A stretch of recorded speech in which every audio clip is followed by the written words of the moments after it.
Donc, je vais me représenter juste un tout petit peu vite fait. Donc, Alex Duval, je suis développeur web, full stack, même si ça fait un peu plus de 2 ans que je fais que du front. Et ça fait 2 ans que je dois dealer avec du GraphQL. Donc, au départ, j'ai pas eu le choix. Je suis arrivé sur un projet, je m'occupais de la partie front et le back, ils m'ont dit, bah, nous, on fait du GraphQL. Ok, et donc j'ai pas trop eu le choix, même si je suivais ça un peu de très loin en fait. Je regardais, ça avait l'air cool, mais bon, je comprenais pas tout. Et j'ai commencé par jouer avec, j'ai bossé avec, j'ai dû, j'ai pas eu le choix. Et en fait, j'ai compris vraiment le bénéfice et aujourd'hui, je fais plus que ça. Et sur le dernier projet, je pense que j'ai eu le projet aussi parce que je faisais du GraphQL. Donc ça a été un critère de choix. Donc ce que je vous propose ce soir, c'est de voir ensemble vraiment les basiques de GraphQL, qu'est-ce que c'est et est-ce qu'on est dans une techno hype super cool ou on est vraiment sur une suite un peu logique et une évolution de la techno et à quoi répond vraiment la technologie. Donc GraphQL, qu'est-ce que c'est GraphQL, ça veut dire Graph Query Language. En clair, c'est un langage qui va nous permettre de faire communiquer le back avec le front. Ok. Rien de bien révolutionnaire. Juste petite historique. Ça a été implémenté, enfin ça a été développé dans une petite boîte chez Facebook. Ça a été fait en 2012. C'était un peu, à mon avis, entre eux. Et le jour où ils l'ont open sourcé en 2015, là, vraiment, il y a eu une courbe d'adoption vraiment beaucoup plus significative. Et aujourd'hui, les grosses boîtes l'utilisent. GitHub, Coursera, Yelp, KLM, Twitter, Shopify. Pourquoi ils l'ont adopté parce que ça répond à des problématiques qu'on va voir. Les grands concepts de GraphQL, en fait, c'est vraiment client first. Alors, ça paraît peut-être un peu mystique, et c'est vraiment le client qui va demander les informations. On verra sur la slide suivante. C'est lui qui demande, donc c'est si je te demande que l'ID, tu me renvoies que l'ID. C'est fortement typé, avec ses contraintes et ses avantages, mais c'est très typé comme on va le voir et c'est tout basé sur le schéma GraphQL. On va voir qu'est-ce que le schéma. Petit historique, moi personnellement je faisais pas de dev à l'époque où le SOAP était un standard. Le reste, on va dire, c'est exactement le même pattern. C'est je vais avoir une route, je vais demander des ressources, je viens taper une route et là je récupère de la donnée. Là en fait avec GraphQL, c'est l'inverse. C'est moi je te demande ça et tu me renvoies ce que je t'ai demandé. Du coup on vient vraiment inverser les patterns. Je vous ai perdu ou ça va? Ok. Ce que je vous propose, on reste sur le même schéma qu'on a plutôt l'habitude de faire durant les meet-up. À la limite, je fais toute la presse et vous gardez bien vos questions en tête. Et à la fin, on fait une question, on ouvre les questions et comme ça, on prend le temps de répondre. Ça marche? Pour comprendre en fait pourquoi GraphQL est sorti, il faut comprendre les problèmes qu'avait le reste. Souvent, on a de l'under ou de l'overfetching. Underfetching, il me manque des données. Clairement, moi, dans mon appli mobile, je vais avoir besoin de l'ID, du nom et de l'image. Mais sur la version desktop, il va me falloir plus d'informations. Donc, je vais avoir deux endpoints. Donc en clair, sur une demande, je vais avoir soit pas assez d'informations, soit trop d'informations. Du coup, je simplifie, je fais un seul endpoint qui me renvoie à tout, qui peut le plus, peut le moins, et ça passe. Après, ça amène d'autres problèmes en termes de performance. En clair, j'ai jamais toutes les données que je veux, quoi. Soit j'ai pas assez, soit j'en ai trop. Donc là, on a vu GraphQL, bah, c'est le client qui demande, donc il reçoit uniquement ce qu'il demande. Le premier problème amène le deuxième problème, ça va être la multiplication des routes. En clair, bah, pour résoudre ce problème-là, je vais faire, quand je demande mon item, je sais pas, un livre, dans mon modèle livre, je demande le livre, je vais demander l'ID et le titre. Bah, sur la version mobile, je vais avoir un endpoint mobile et je vais avoir un endpoint desktop. Et puis, si j'ai un capteur, bah, je vais avoir un autre endpoint.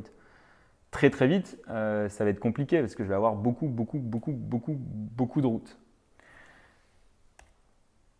En GraphQL, c'est simple, il n'y a qu'une seule route. Terminé. Problème terminé sur toute la gestion des routes.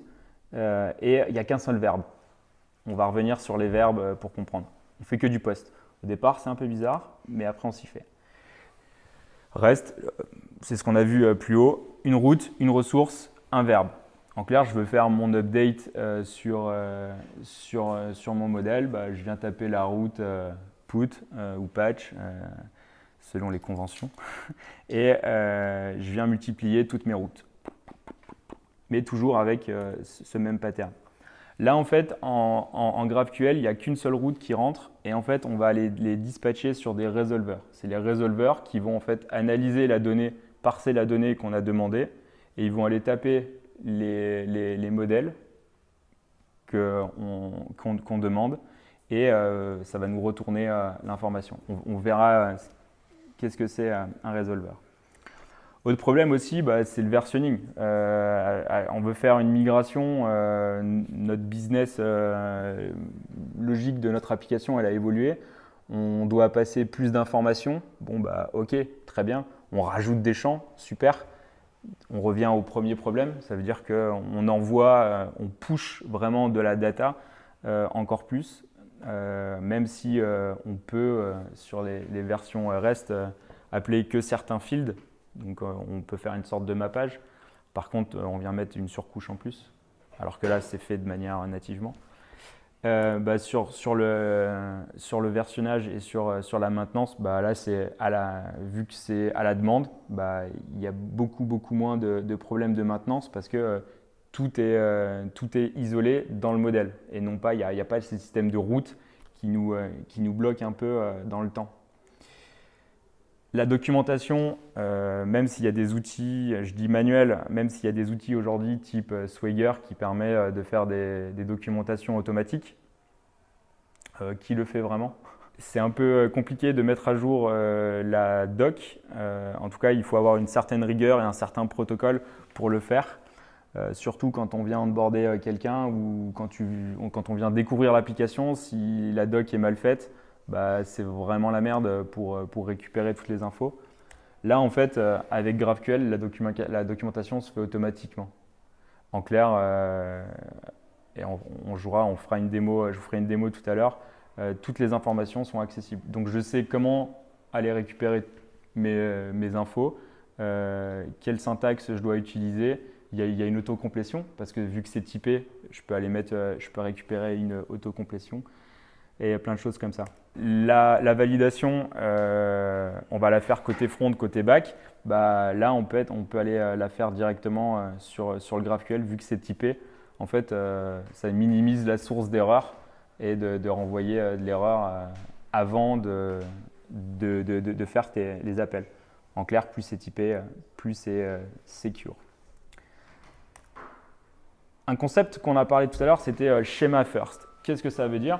Ça veut dire qu'en fait, on va écrire un schéma et ce schéma, il va comprendre différents éléments. Les éléments violets, bah, c'est les types. On va avoir différents types. On va avoir des champs, les fields et les scalars. Alors les scalars, ça va être les strings, les ID, les integers, un booléen ou un autre type. Un JSON, une date, et après, en fait, on va pouvoir créer nous-mêmes nos propres scalars. C'est complètement possible. Attention, en fait, à ne pas faire un amalgame entre le schéma de données et vraiment le data model de la base de données. C'est deux choses différentes. Le schéma GraphQL, ça va être l'interface entre les deux. C'est pour ça qu'en fait, ça va être vachement plus facile de travailler en GraphQL en équipe parce que c'est ce schéma qui fait foi. En clair, en termes de développement, une équipe front ne va être pas bloquée par le back ou vice-versa parce qu'en fait, on se met tous autour de la table et pour l'avoir vécu, on écrit le schéma ensemble, ce qui nous permet d'être hyper clair. Et à chaque fois qu'il y a une modification à faire sur le schéma, on est tous connectés sur ce schéma et c'est le contrat entre le back et le front. Et on verra après tous les outils pour simuler. Là, on analyse juste le truc, on a un modèle livre, super, qui a un title et qui appartient à un auteur. Et un auteur a un nom et peut avoir différents livres. Et juste avec ça, en fait, en déclaration, ça va faire la connexion. Et on verra toute la partie magique qui se fait automatiquement. Mais en tout cas, oui, les books sont toujours… en fait, là, on renvoie un tableau de book. Je vous parlais des actions, des verbes tout à l'heure. C'est que du post. Donc, en fait, ça ne prend pas tellement de sens de parler de verbes. En GraphQL, on va plus parler d'actions. On va faire des queries, des fetch. C'est l'équivalent de fetch. Je vais récupérer de la donnée. Alors il y a des puristes qui disent qu'il ne faut surtout pas parler d'équivalent get, tout ça, mais en termes de compréhension, ça me paraît un petit peu plus intéressant. Je vais avoir des queries, je vais récupérer de la donnée, je vais avoir des mutations, je vais envoyer de la donnée ou modifier de la donnée. Et le truc qui est super cool, qui est natif, c'est je vais pouvoir faire des souscriptions. Et en fait, c'est l'équivalent, c'est comme si on branchait un WebSocket et tout ce qui va se passer sur notre demande, on va être notifié. Et ça de manière native. Alors un résolveur, c'est quoi Définition à 2 balles, mais c'est une fonction qui va renvoyer un type de données qui est basé sur un schéma. Exemple typique, notre résolveur Hello, quand moi je vais l'appeler, il va me retourner Hello World. Ok. Et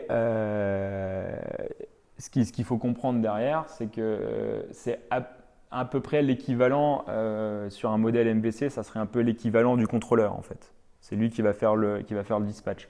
En clair, dans mon Hello, je vais avoir mon appel à ma base de données, enfin à mon ORM, avec les paramètres que je lui ai donnés.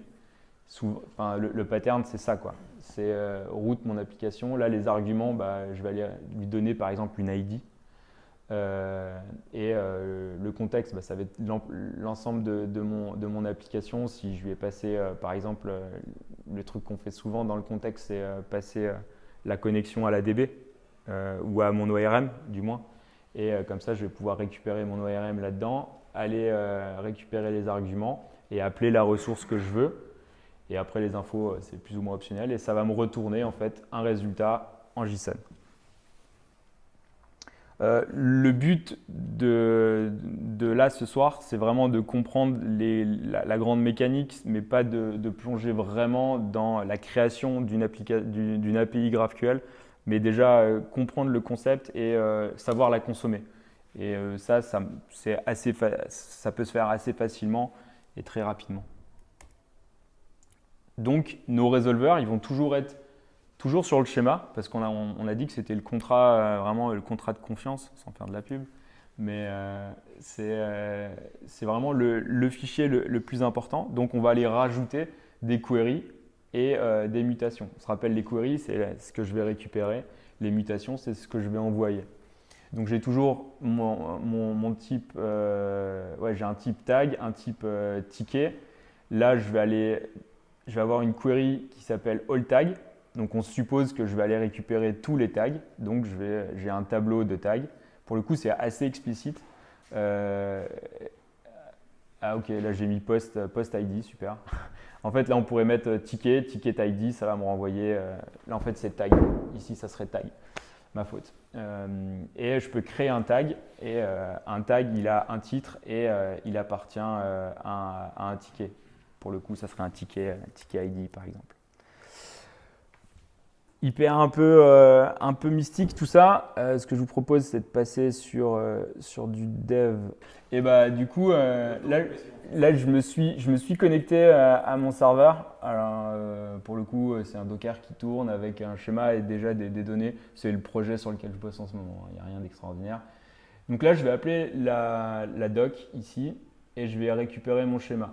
Donc mon schéma, il y a toutes les infos là-dedans. Donc déjà, c'est déjà hyper bien structuré, c'est cool. J'ai ma doc. Moi, ce que je veux faire, je veux voir tous les tags. Donc, tag, ok, tag. Là que je vois que le tag, il a un ID, il est main, il y a le name, il y a un rank et il peut appartenir à plusieurs tickets. Bon, parfait. Sauf que moi, je veux faire une query. Je veux appeler tous les tags.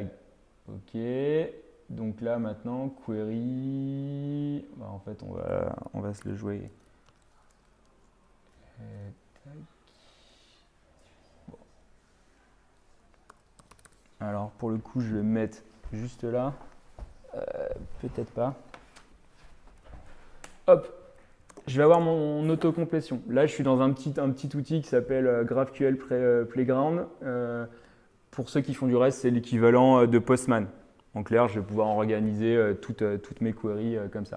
Donc là, je vais faire une query. Je veux récupérer tous les tags. OK. Et là, je vais aller mapper. Qu'est-ce que je veux dans mon champ. Enfin, on va faire ça, comme ça on va mieux voir en plus. C'est mieux. Qu'est-ce que je veux? Moi, je veux l'ID. Et ok, j'ai main, name et rank. Ok, name. Donc là, en fait, je ne peux pas faire des appels avec une faute de frappe ou n'importe quoi. Là, j'ai directement l'info. Je fais mon appel et là, je récupère ma liste de tags. Tout nickel. Ok, on va dire si je veux appeler qu'un seul tag, comment on va faire? Même délire. Query. Là, je vais appeler tag. Par contre, il lui faut un argument. Donc là, c'est. Alors, pour le coup, sur mon serveur, moi, j'ai mis un where. Comme ça, je peux appeler plein de choses dessus. ID est égal ça. Hop. Et une fois que tu m'as renvoyé ça, tu me donnes que le nom. Parce que là, je veux que le nom.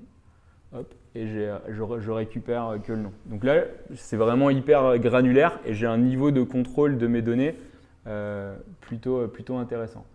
Allez, maintenant on va créer un nouveau tag. Donc du coup, le verbe, c'est mutation. Et là, j'ai une autocomplétion. Après, moi, je sais que le verbe que j'ai utilisé, c'est create. Mais là, on va toujours dans la doc et on a bien ça. Ok, qu'est-ce qu'il me demande? Ok, j'ai mon resolver qui s'appelle createTag. Il prend en paramètre les datas. Ok, et les datas d'un tag. Et c'est quoi les datas d'un tag? C'est ça. Et le seul il n'y a pas d'information qui est requis. Si par exemple il y avait name avec un point d'exclamation comme il y a sur un ID, ça voudrait dire que le champ est requis. C'est-à-dire que je viens faire mon typage sur mon schéma. Comme ça, en fait, je suis sûr que quand ma donnée elle arrive sur mon bac, elle est propre. OK? Tac. Donc, on avait dit create tag, très bien, data, merci pour l'autocomplétion, et name est égal GDG. Et une fois que tu as créé ça, il faut toujours demander quelque chose en réponse, parce que pour le coup, on peut faire la démo. Là, ça ne marche pas, parce que il me faut demander quelque chose. Donc là, je vais demander l'ID, et je vais demander le name. Hop. En retour, j'ai bien ID et mon name. Ok, là j'en ai créé un. On va en créer un deuxième. Je sais pas. Beaucoup d'inspiration. Hop, l'Unabi. Là, je vais prendre l'ID et je vais faire la même chose. On va refaire le CRUD, on va dire un peu classique. Je suppose que c'est delete, delete tag, bien joué. Where vous l'avez ID égale ça. Tac. Et tu me redonnes en réponse l'ID. Comme ça, j'ai une confirmation. Ok. Il n'existe plus. Et quand je rappelle ici l'intégralité, j'ai bien le GDG. Alors ça, c'est les tests de tout à l'heure. Et je l'ai bien deux fois. Sur mon schéma, par exemple, j'aurais pu mettre un uniqueness. Et en fait, dans mon schéma, il aurait été valide. J'aurais même pas pu l'envoyer parce que il y avait un uniqueness. Et petit truc plutôt cool, les souscriptions.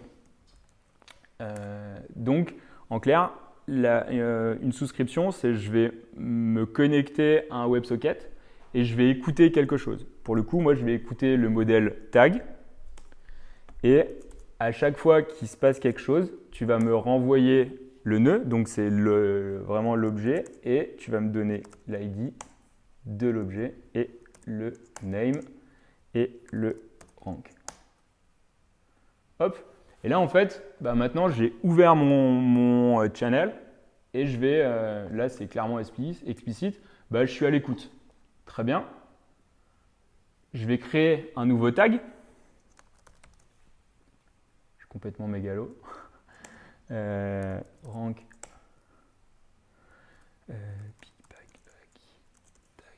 Hop. Donc là, j'ai bien la confirmation comme quoi mon tag a été créé. Allons voir dans la souscription. J'ai bien mon nouveau tag qui a été push automatiquement. En clair, c'est du pub sub pour ceux qui jouent un peu avec. C'est exactement ça. Donc ça, des cas d'usage, on en a plein. Pour le coup, sur l'appli que je suis en train de faire, c'est un Zendesk-like. L'idée, c'est qu'on ne peut pas avoir deux agents qui sont connectés sur le même ticket. Donc en clair, quand il y a un deuxième agent qui arrive, les deux prennent une alerte en mode lui, il est arrivé avant toi, du coup, vois avec lui avant de traiter le ticket. Et ça, c'est implémenté de manière totalement natif. Donc on n'a pas besoin de rajouter des libs, des libs, des libs, des libs, des libs et des libs. Donc en termes de perf, à la fin, on voit vraiment la différence. Et du coup, à un moment donné, je vais couper la connexion. Ce qui fait que, hop, je viens créer un truc, mais là, j'ai coupé la connexion.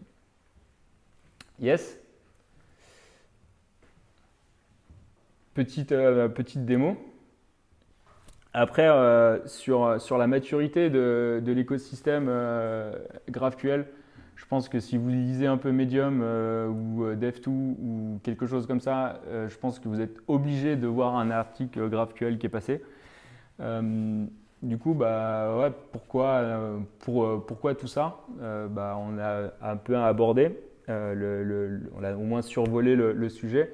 Après, ce qui est sûr, c'est que c'est implémenté dans plein de langages.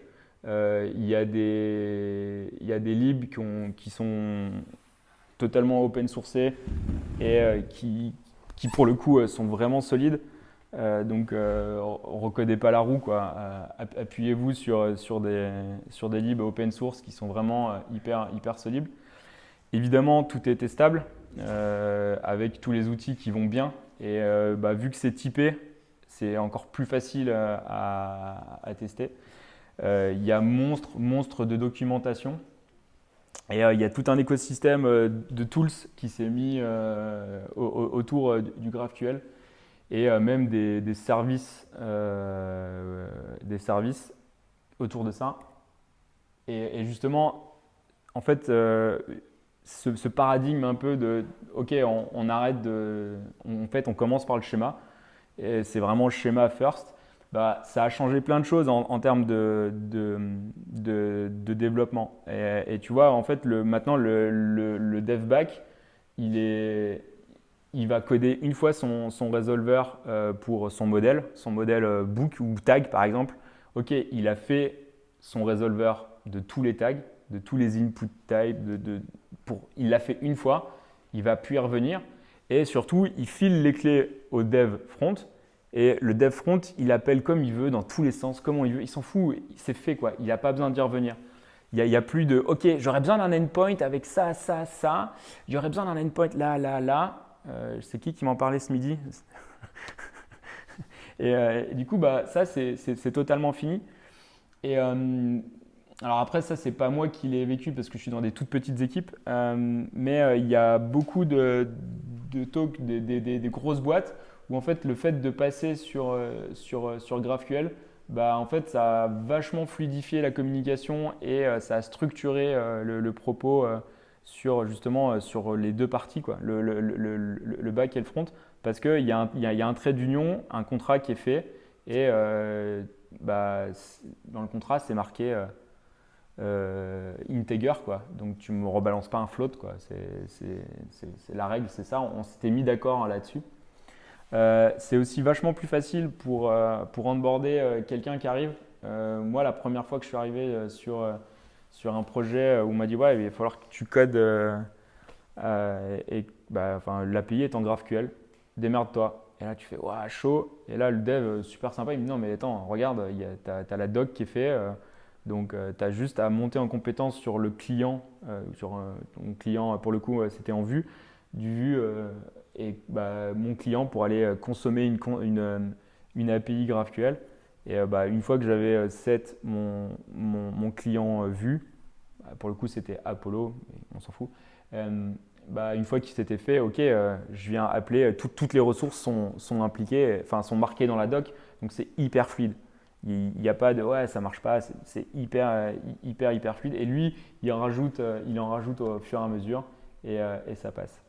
Et ça a même changé le paradigme où maintenant, bah, faire des crudes, c'est cool, mais en tant que dev back, je ne sais pas si c'est super intéressant de faire un crude, deux crudes, trois crudes. Enfin, à la fin, c'est un peu toujours pareil, quoi. Et avec le schéma, bah, il y a plein d'outils qui se sont développés où justement on va faire des auto-crudes qu'on appelle, mais c'est de la métaprogrammation. En clair, bah, tu vas aller inspecter tous les champs et tu vas aller me générer tous les résolveurs de manière automatique. Et puis tu vas aller même me créer la base de données avec toutes les colonnes qui vont bien. Donc maintenant, on voit des outils type Prisma, type PostgreSQL, qui, j'ai peut-être écorché le nom, mais qui dans l'idée, je te donne mon schéma et lui, il te génère tout seul. Alors ça, c'est plutôt cool. Par contre, il faut quand même comprendre un peu la magie. Enfin, c'est comme on dit, hein, comprendre la magie, c'est quand même vachement mieux. Donc, en tout cas, il y a plein d'outils qui permettent de faire ça. Et ça, c'est plutôt pas mal. En termes de ressources, comme je vous l'ai dit, il y a plein de ressources sur le net. Je pense que vraiment un bon start est vraiment facile, c'est le howtographql.com où il y a quasiment tous les langages, même si la plus grosse partie quand même est en JavaScript. Il y a plein d'autres langages qui sont accessibles. Et il y a une super awesome list. Je pense que tout le monde connaît les awesome lists, non? Ouais. Il y a une enfin, elle est hyper dense, hyper complète, awesome list GraphQL, qui est très bien faite.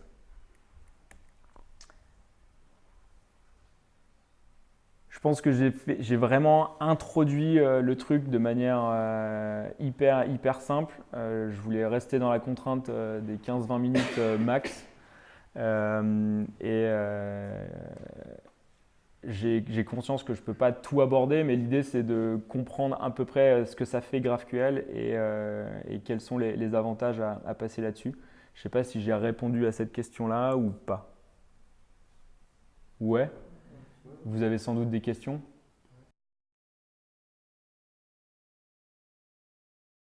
Alors, pour le coup, c'est dans les résolvers, c'est là-dedans.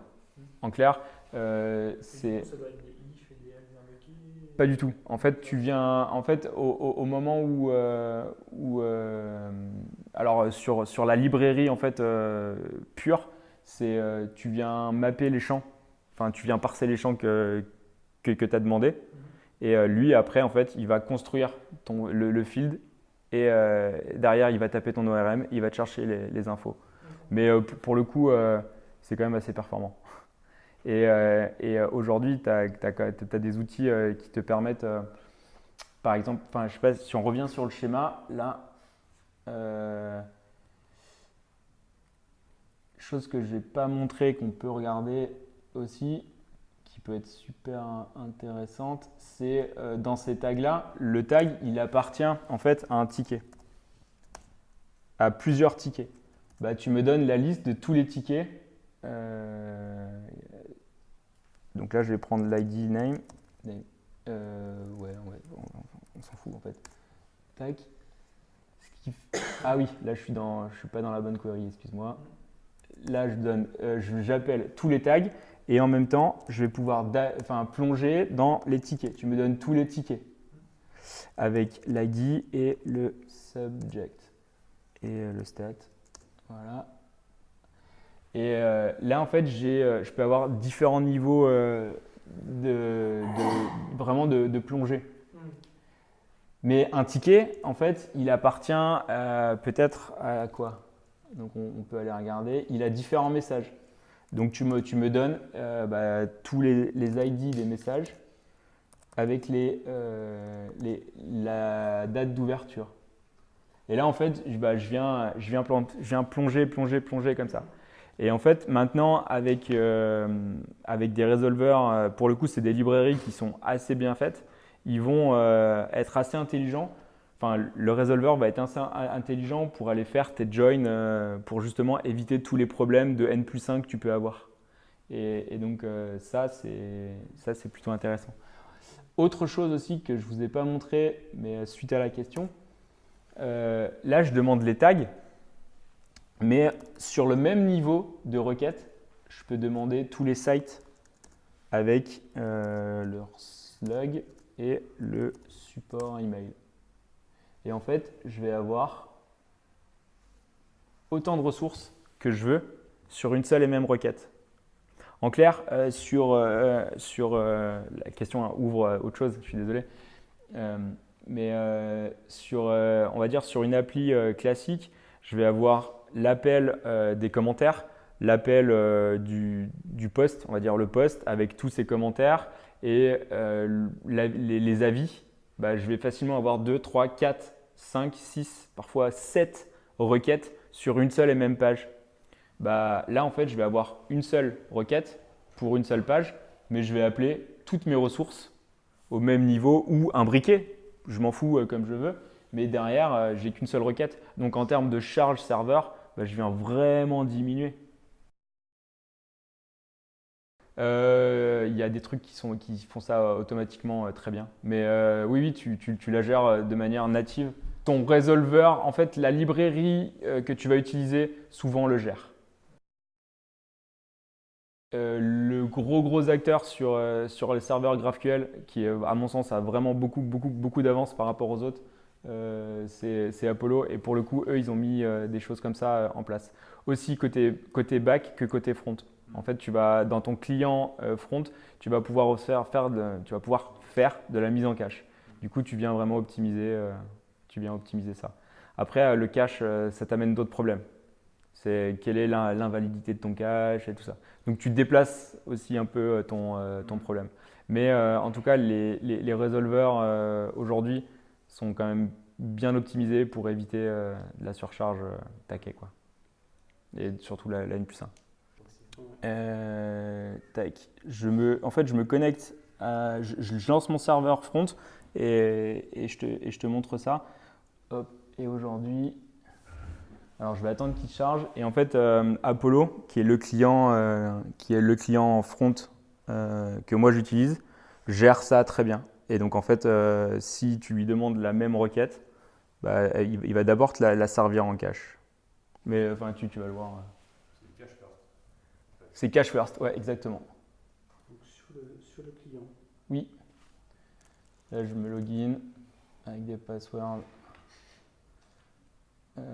Tac. Et là, en fait, j'ai mis en cache.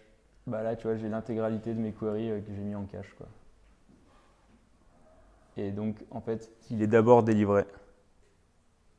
Et si par exemple, côté back, je viens faire une update, il va d'abord me servir ça et après, il va aller chercher derrière. Donc, il te faut quand même une optimisation côté back si tu veux aussi avoir le truc pile perfect. Et là, pour le coup, tu vois, c'est mon schéma, c'est Prisma, c'est mon data model. Là, j'ai mon fichier de config, mon endpoint Prisma et le fichier data model. Et là, je viens implémenter, là, c'est tout mon schéma. Donc là, pour le coup, là, celui-ci, il est complet. Nous, on a mis des enums pour éviter de créer des choses, et ça, c'est surtout statique. Je vais avoir un scoring, je vais avoir des orders, des brands, enfin, toutes les infos. Je peux lui passer aussi des valeurs par défaut. Je peux lui donner des relations spécifiques. Donc ça, c'est propre à Prisma. Et à un moment donné, je vais faire mes modifs. Et là, je vais faire la commande magique. Alors, pour le coup, j'ai des automatisations, mais là, je vais faire Prisma deploy. Et en clair, il va analyser mon schéma. Il va aller regarder dans la base de données. Il dit OK, ça match, nickel, il n'y a rien qui va se passer. Exactement, il n'y a rien qui se passe. Hop. Et s'il y a modification, à la limite, on peut le faire sur un tag. Voilà, on va rajouter un champ. Je sais pas, voilà. Vu que je suis hyper mégalo, ouais, pack. Donc là, j'ai rajouté un champ Alex sur les tags. Je vais relancer mon Prisma deploy et on va regarder. OK.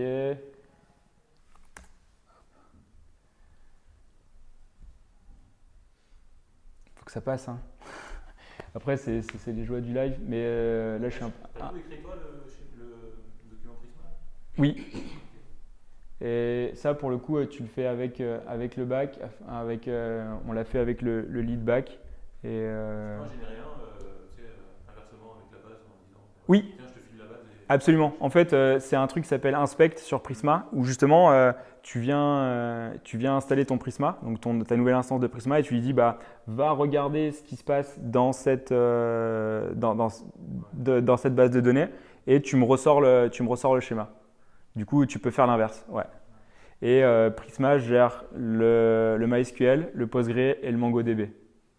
Et le Aurora là, sur le truc sur AWS, c'est ça, non?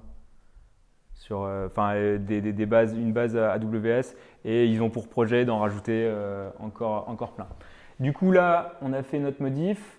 Ça a bien été create field Alex type boolean. Donc en fait, j'ai fait ma migration.